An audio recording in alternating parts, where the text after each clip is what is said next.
Bonjour et bienvenue à l'atelier, et puis bienvenue dans mon ambition délirante, qui consiste, n'ayant jamais fabriqué de guitare acoustique de ma vie, à directement aller en haut et se dire, tiens, je vais fabriquer une guitare classique espagnole, inspiration Torres FE18, voilà, oh, va que je te pousse, et c'est reparti pour un tour.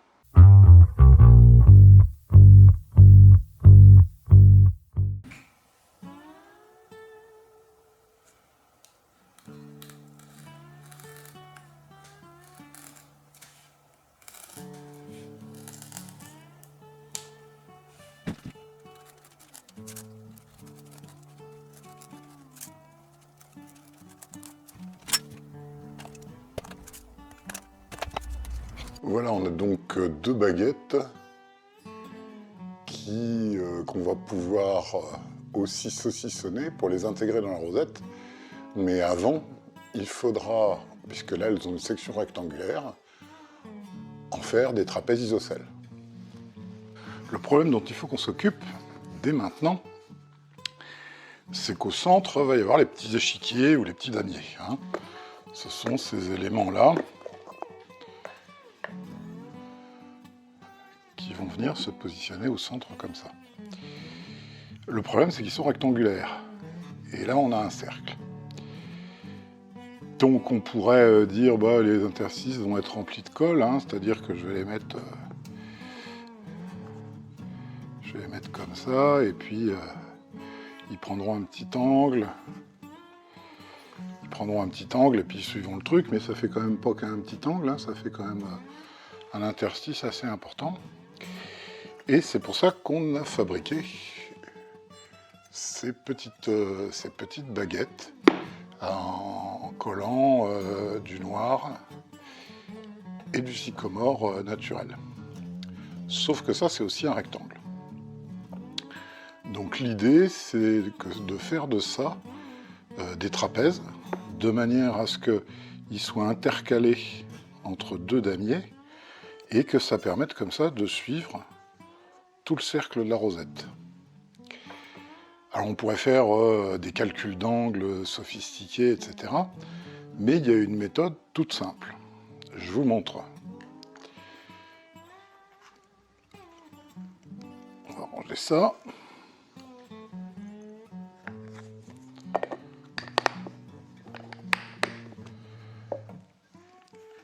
Ici, notre rosette, elle a un rayon de 74 mm. Va y avoir les éléments du tour, les éléments de l'intérieur, et au milieu, il y aura les petits échiquiers. Donc les éléments du tour, ils vont faire 11 mm. Donc 74 moins 11, ça nous fait 63. Et ça, c'est le chiffre important à retenir. 63 mm. On prend un bout de MDF et on va mesurer 63.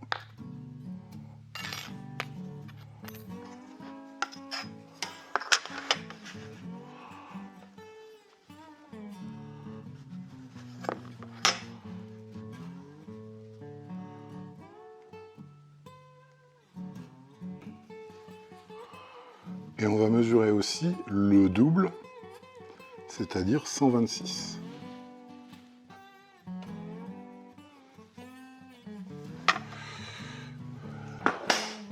Ce réglet est un petit peu vieux.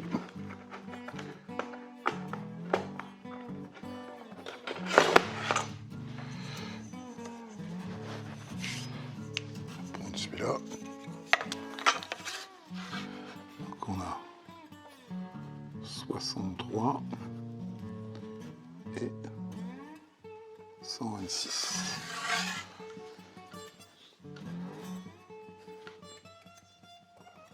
« 63 et 126. Et on va tracer deux lignes.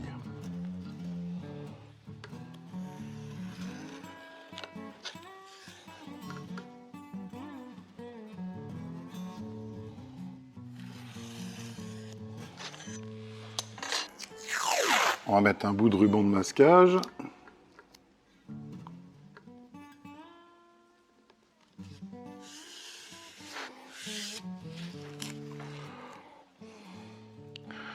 Un bout de ruban de masquage sur notre élément.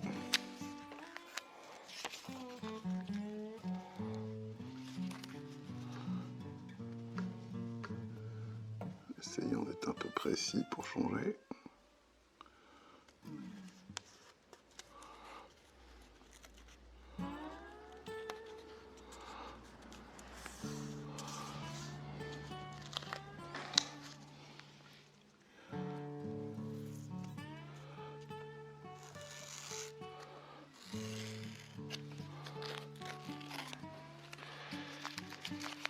Et on va installer ça sur la ligne qui est à 126.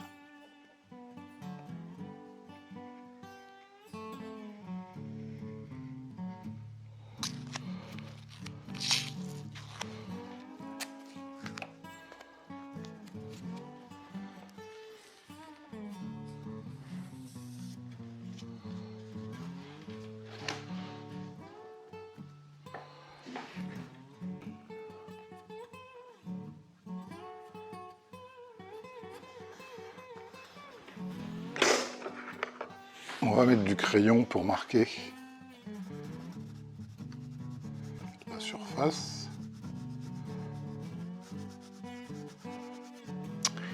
Et avec une cale à poncer sur laquelle on a mis du 180, mais pas jusqu'au bout, on va faire ce mouvement-là. J'ai trouvé un petit bout de PVC, ça fera très bien l'affaire.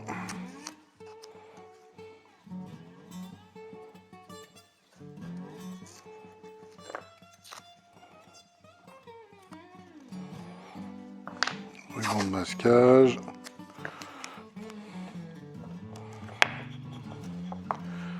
Ruban de masquage. Un peu de super glue.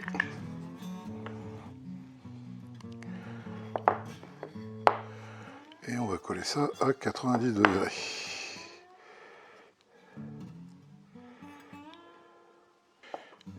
Et là, on va pouvoir s'appuyer là-dessus pour poncer.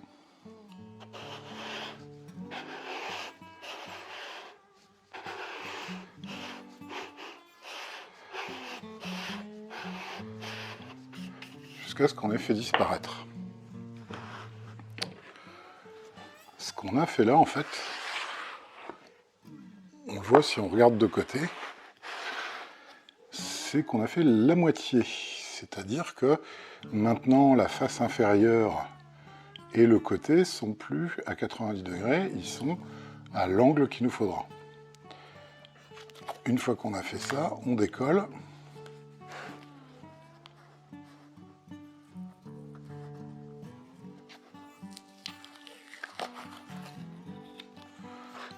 Et on va recommencer l'opération, mais ici. Donc en fait, on va tenir compte du premier angle ici, puisqu'on va retourner et qu'on va être dans ce sens-là.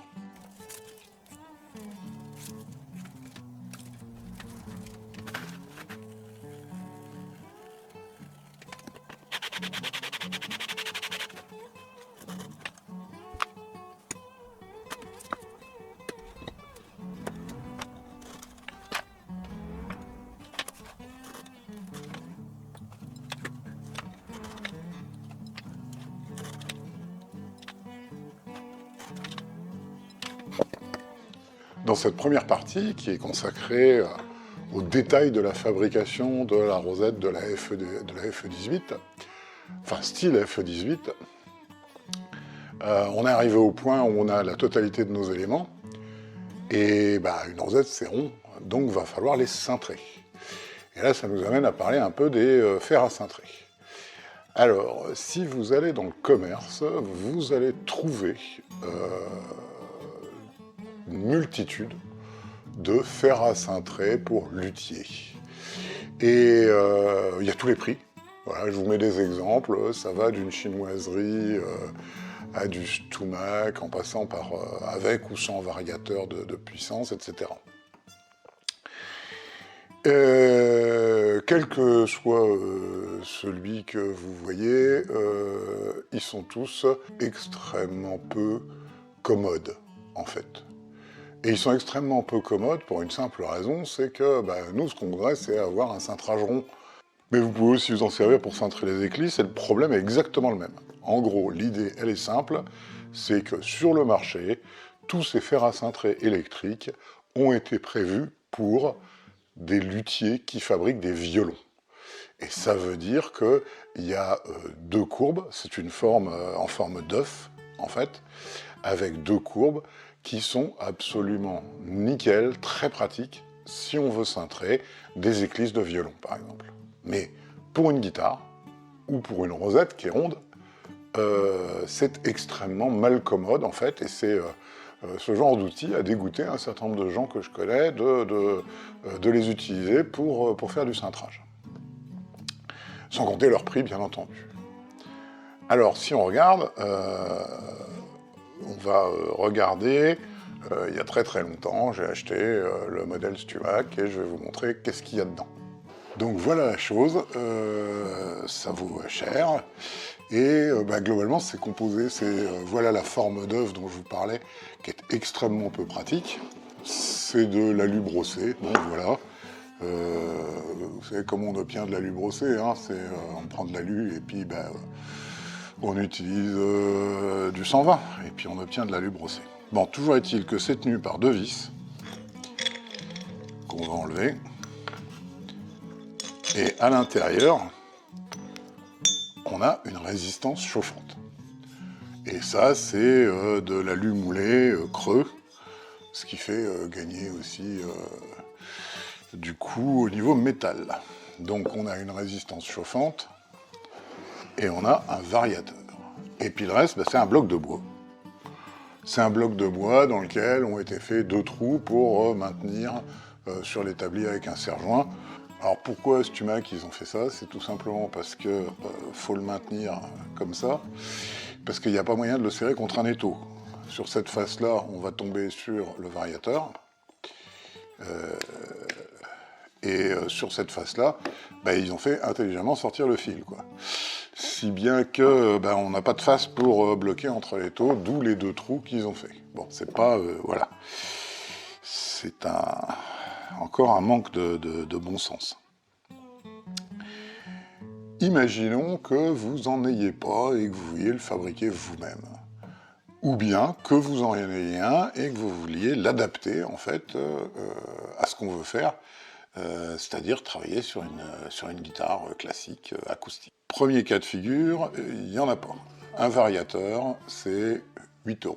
Une résistance chauffante comme ça, on en a pour 20 €.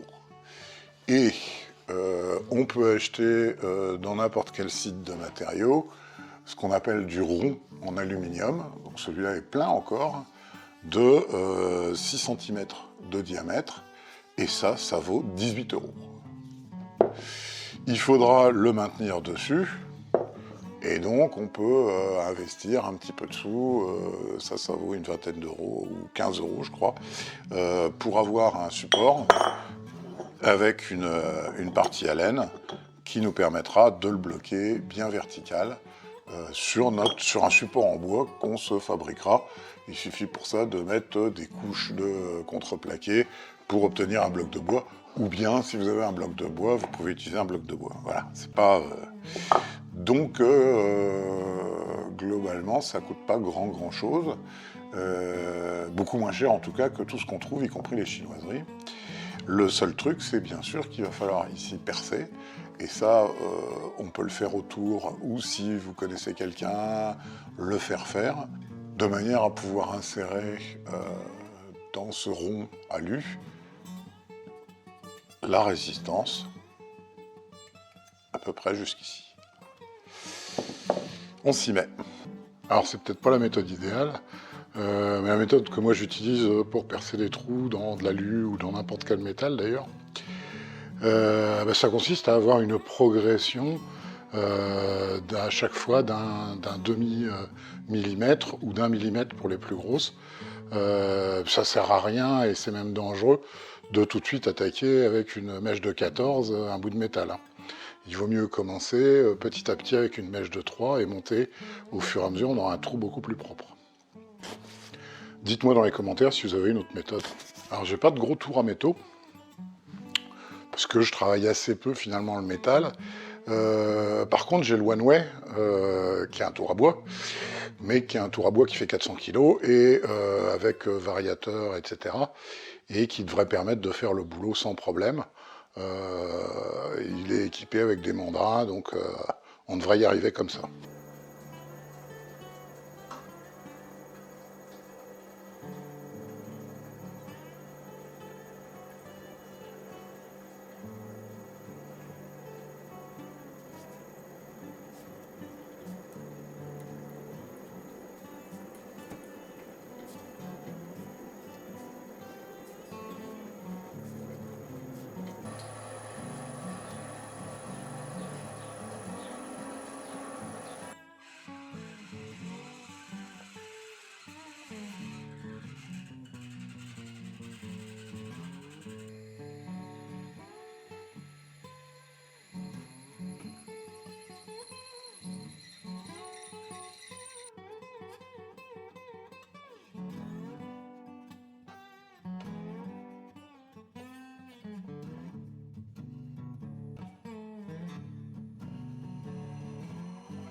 Et comme on veut de l'aluminium brossé, un coup d'abrasif.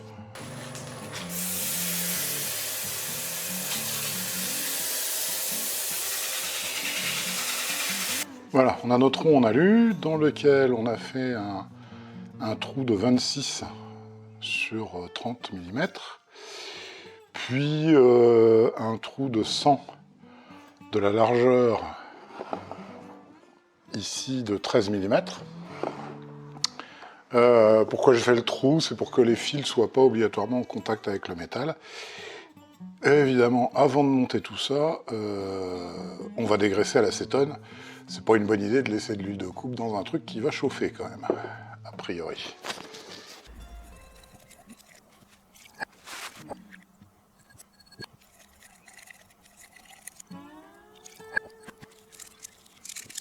Pour réassembler notre fer à cintrer modifié, on va protéger le bois avec une couche de feutre isolant. C'est du feutre thermique, comme on trouve parfois dans les poêles ou les cheminées, hein.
Et voilà, il n'y a plus qu'à mettre en chauffe pour voir ce que ça donne.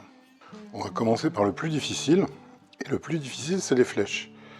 C'est tout simplement parce que, évidemment, au fur et à mesure qu'on va cintrer, ça va avoir tendance à se décoller. Et le truc, ça va consister en fait à mettre un martyr en 3/10 et à y aller vraiment tout doucement.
Avec un point de super glue à un bout et puis un peu de scotch à l'autre bout.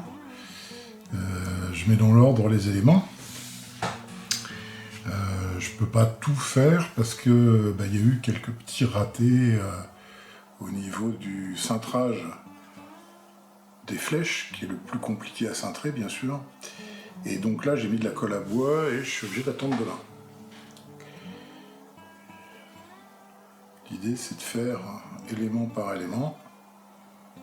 On prend un élément, un petit point de super glue et on en colle un deuxième.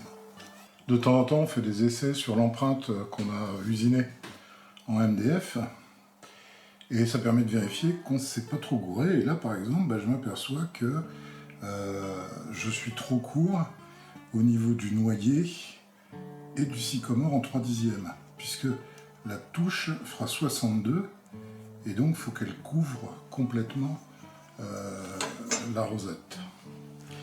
Donc je vais changer ces deux-là. Et là on est bon. On a 52 pour 62, donc on aura 5 mm de rabat.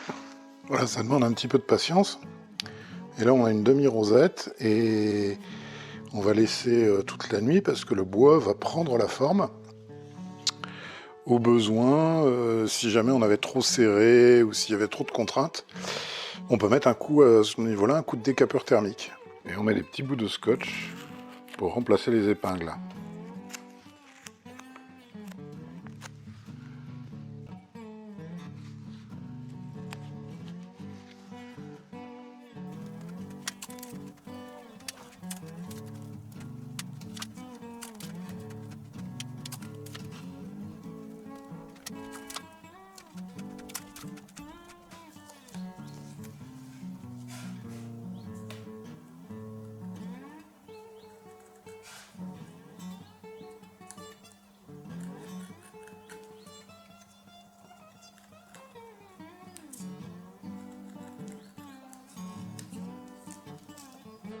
Et bien sûr, on va répéter la même opération avec le cercle intérieur.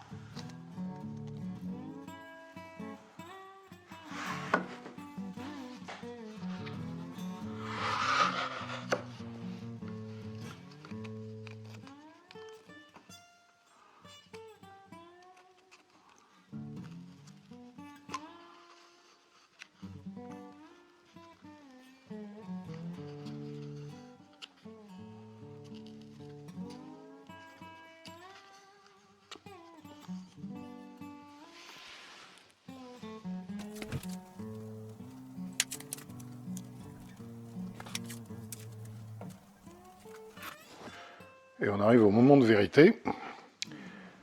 Est-ce que tous nos calculs et mesures ont servi à quelque chose? C'est ce qu'on va découvrir.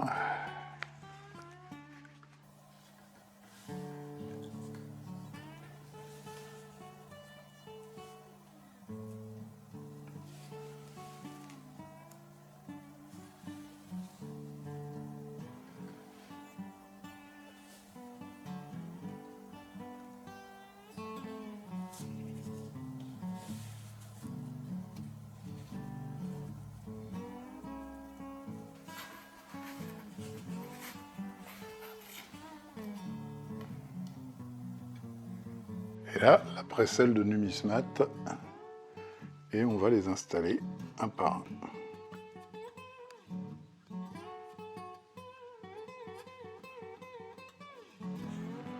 L'idée, c'est que ce ne soit pas trop étroit, parce que sinon, ça a tendance à se soulever comme ça. Mais pas trop lâche quand même, pour qu'il n'y ait pas trop de petits écarts. C'est parti.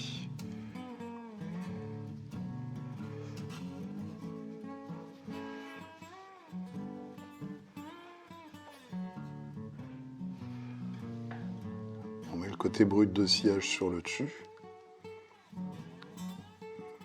Parce que ça partira au ponçage après.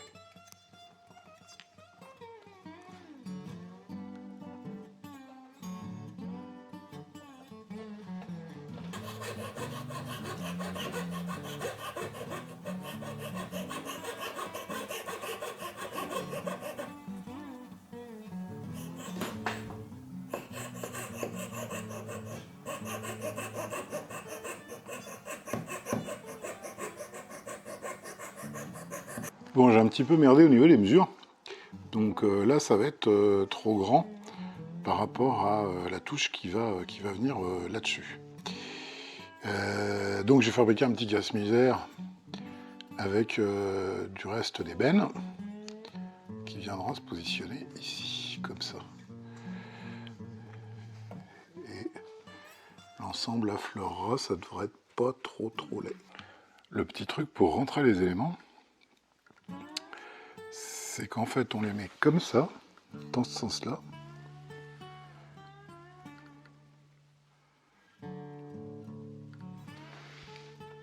On leur fait faire un quart de tour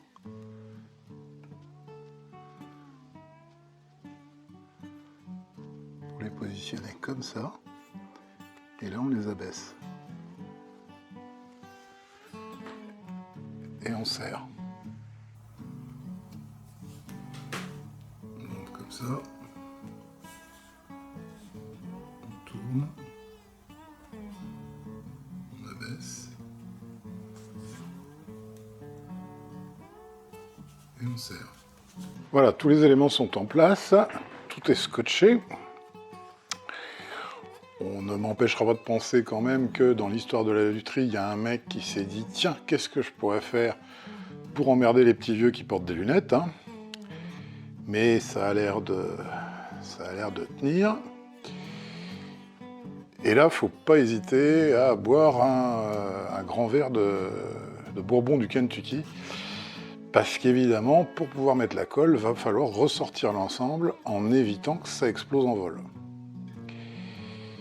Et donc la technique, ça va consister à soulever délicatement ici.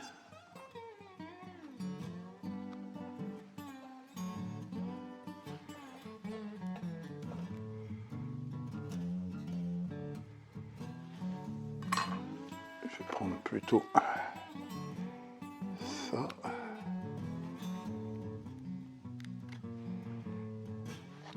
Il faut le soulever suffisamment pour pouvoir rentrer en dessous, le régler.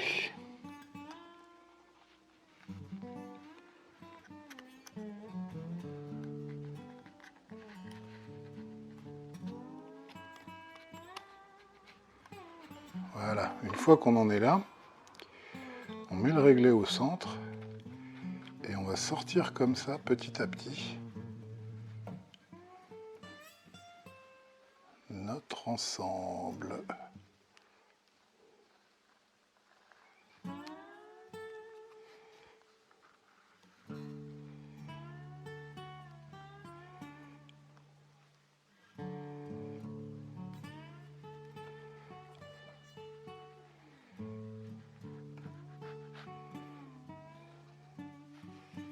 Yes.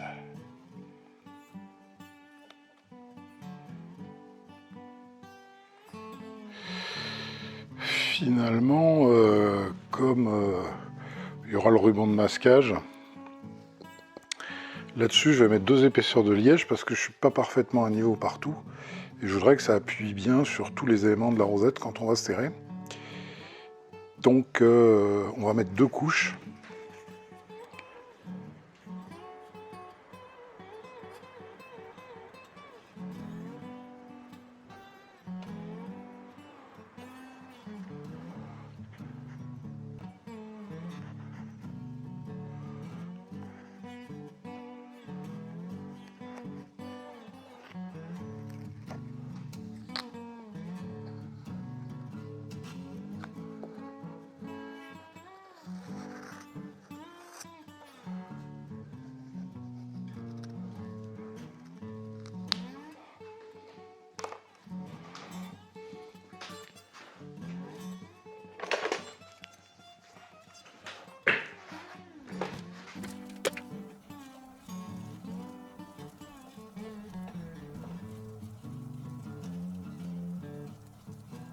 Là, pour la pose,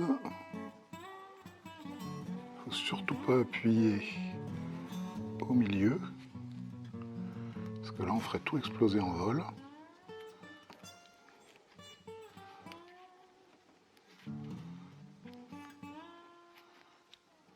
Faut appuyer sur le bord.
A priori, elle est dedans. Et on met nos 2 petits cache-misères.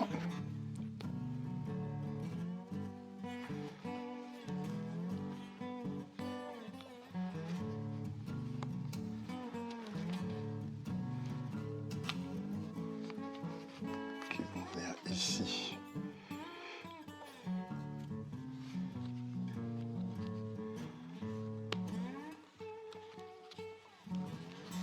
Et là,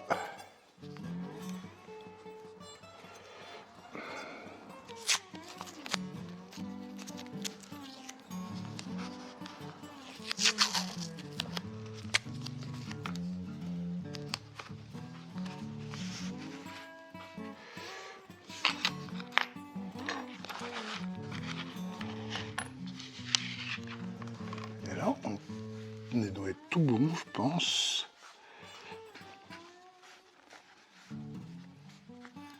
Ici, c'est pas bon.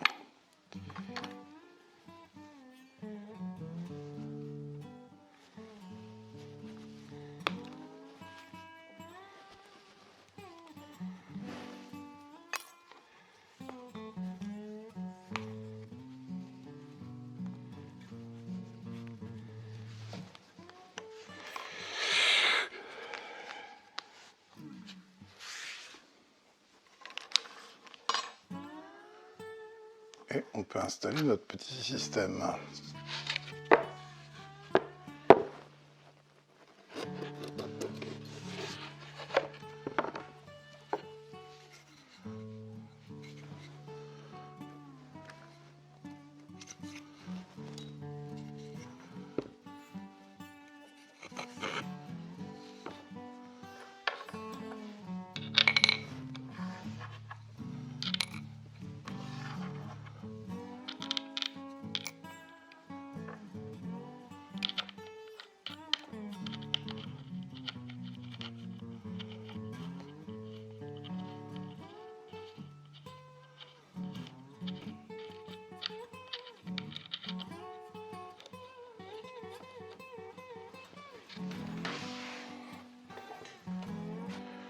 Et j'ai rajouté des serre-joints pour faire bonne mesure.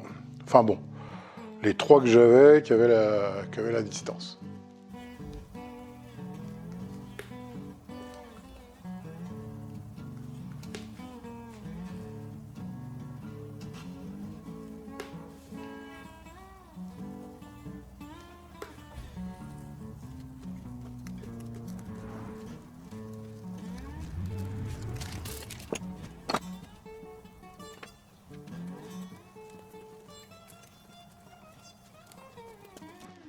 Bon, j'ai recoupé un peu les 2 bouts noirs là, qui seront à peine apparents. Ça s'est joué à pas grand chose, hein. Ça s'est joué à 10 mm, 5 de chaque côté, et j'étais bon. Je le saurai pour la prochaine fois. Pour poncer, je ne veux pas obligatoirement abîmer la surface qui est déjà pas mal là, tout autour. Donc ce que je vais faire, c'est simplement sur ce qui nous a servi de cale pour le collage. De l'autre côté, je monte 2 demi-disques d'abrasif, donc 80, 100, j'ai du 80, du 180, du 220 et du 400. Et en fait, je vais poncer comme ça. Si bien qu'en fait, il va poncer que la rosette.